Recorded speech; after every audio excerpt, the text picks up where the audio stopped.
Welcome to Blizzard Fire. We hope this video helps fire up your solution.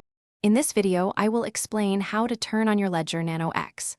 To begin, find the two buttons located on the top edge of your device.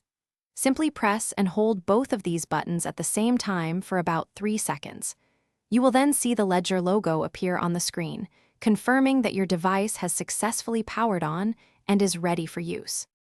After powering on, you will need to complete the initial setup.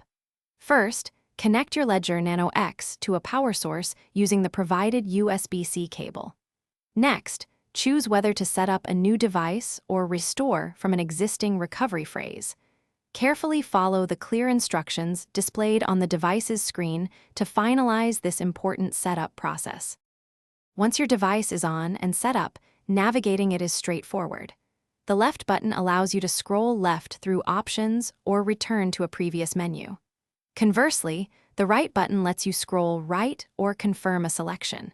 To validate an action or proceed, simply press both buttons simultaneously. This intuitive control scheme makes managing your assets simple. When you are finished using your Ledger Nano X, powering it off is easy. First, access the control center by pressing and holding both buttons for a few seconds.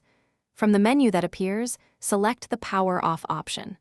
Finally, confirm your selection to safely shut down your device, ensuring its security and preserving its battery life until your next use. Thanks for watching. If you found this helpful, don't forget to like and subscribe.